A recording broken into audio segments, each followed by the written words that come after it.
कुमार जी, सनातन धर्म की कई कथाएं साइंटिफिकली गलत लगती हैं। अभी तो बताया था भैया तेरी साइंस बहुत पीछे चल रही है, थोड़ा स्पीड बढ़ा।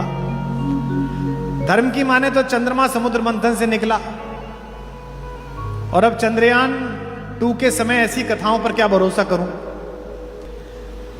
अब देखिए,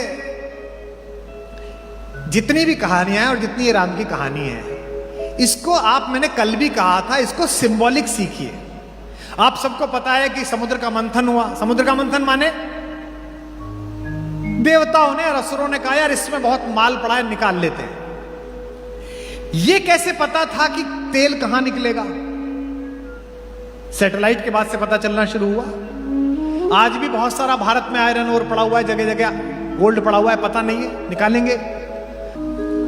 जब समुद्र मंथन हुआ तो आप सबको पता है कि 14 चीजें निकली। पता है आपको?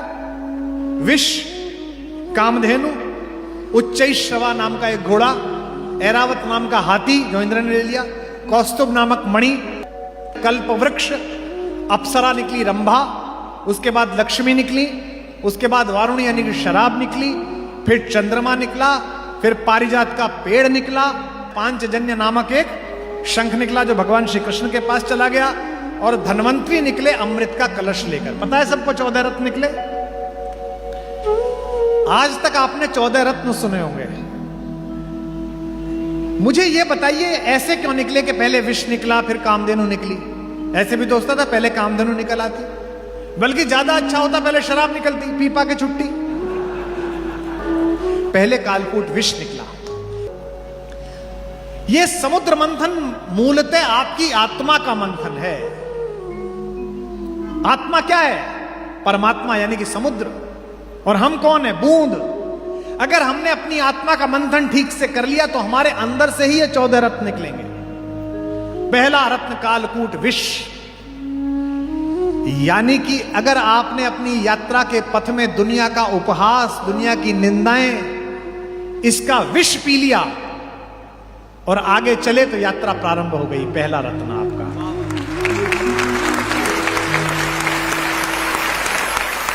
अपयश बहुत परेशान करता है, निंदा बहुत दुखी करती है, और अब सोशल मीडिया के जमाने में तो निंदा और प्रशंसा दोनों बहुत तेजी से फैलती हैं।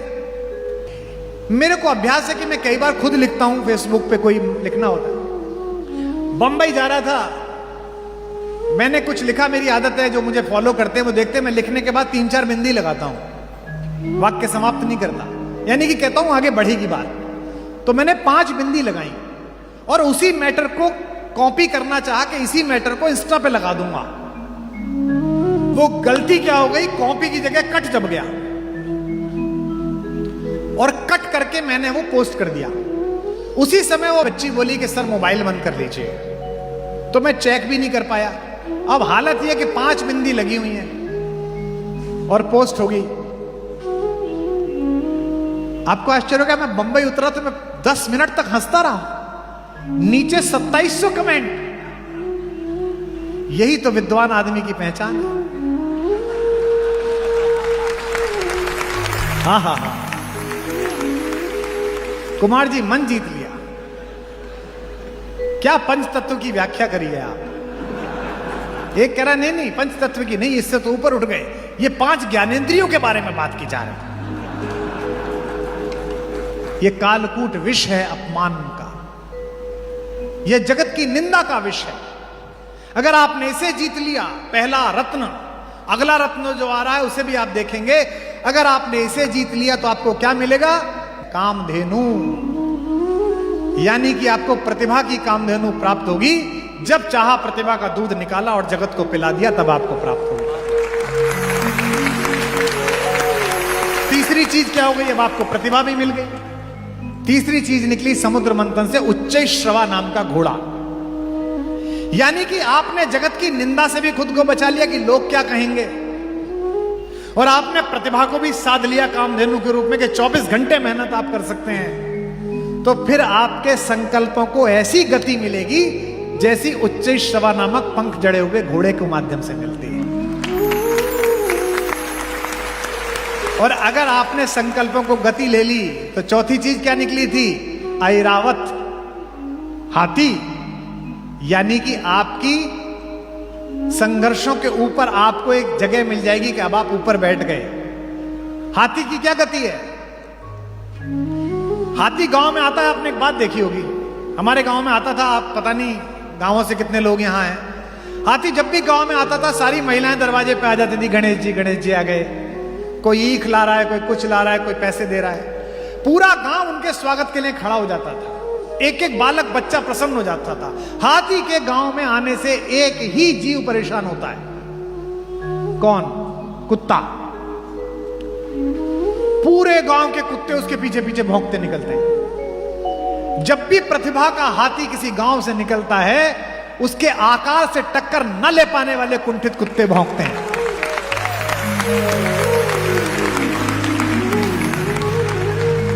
और आश्चर्यजनक बात देखो, ये कुत्ते आगे नहीं भौंकते, ये पीछे भौंकते हैं। इन्हें पता है कि आगे अगर आ गए तो यहीं से उस लोग जाओगे जहां की कामना है।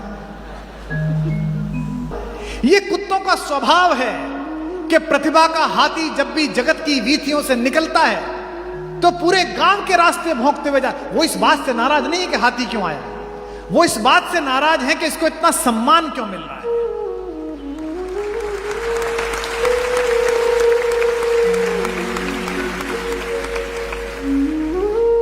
हमको तो लात पड़ती है, जिस दरवाजे जाओ दूर मार डंडा, अरे खाना रखा कुत्ता आ गया जरा डंडा मार देना। और एक ही है, दूसरे वो इस बात के लिए भी भौंकते हैं कि हम इतना भौंक रहे हैं और फिर भी इसकी चाल पर कोई प्रभाव नहीं पड़ रहा है, उसी मस्तानी चाल से जा रहा है।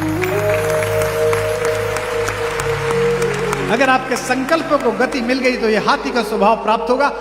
जब भी आपकी प्रतिभा के पीछे कुत्ते भौंके तो परेशान मत होना, क्योंकि आज तक किसी भी हाथी को भौंकते भौंकते कुत्ते अपने गांव से बाहर नहीं गए, उसी गांव में रह जाते हैं। उनकी इतनी औकात होती है कि वहीं तक रह जाए, क्योंकि उनकी एक हद है, उनकी सीमा है। कुछ देर तक भौंकेंगे और मुड़ने के बाद एक दूसरे की तरफ देखेंगे, अच्छा भौंका ना, बहुत अच्छा, बहुत सुंदर, और फिर एक दूसरे को प्रशंसा करते हुए आकर फिर उसी जुगाड़ में लग जाएंगे कि आज शाम खाना कहां हो। हाथी अगले गांव में आदर लेने के लिए चला जाएगा। इसीलिए कहते हैं स्वदेशे पूज्यते राजा, विद्वान सर्वत्र पूज्यते। राजा का सम्मान तो अपने देश में होता है, विद्वान का सम्मान हर जगह होता है।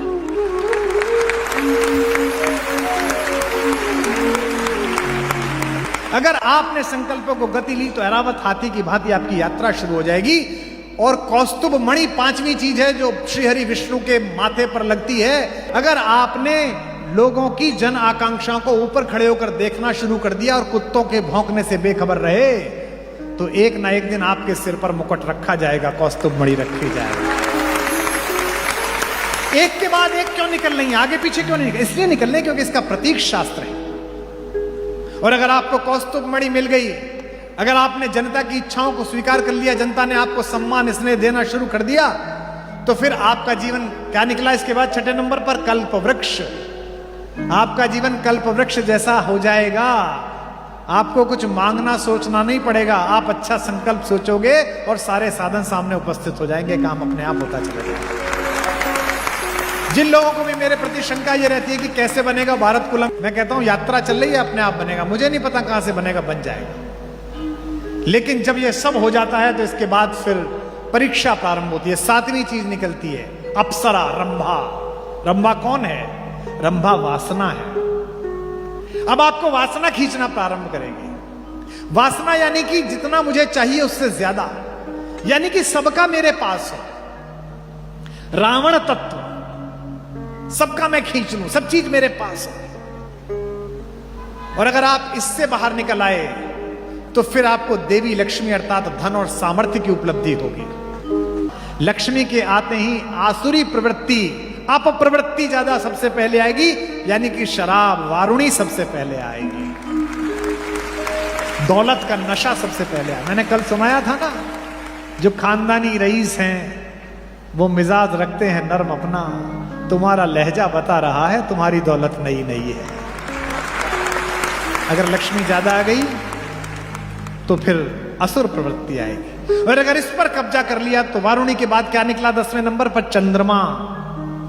यानी कि व्यवहार में शीतलता आ जाएगी। मैंने ऐसे बहुत लोगों को देखा है जिनके पास अपरिमित धन है, अपरिमित धन है, हिसाब नहीं है, लेकिन ऐसी बालकों जैसी शीतलता है उनके अंदर। और अगर शीतलता आ गई तो इसके बाद क्या निकलेगा? प्राजक्ता, पारिजात। यानी कि आपके कर्मों की खुशबू सब तरफ फैलनी शुरू हो जाएगी।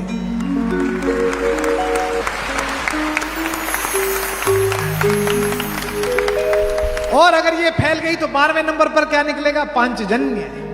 यानी कि उद्घोष, पूरे विश्व में आपकी कीर्ति फैल जाएगी कि क्या अद्भुत आदमी है। और इसके बाद निकलेंगे धन्वंतरी, अमृत को लेकर।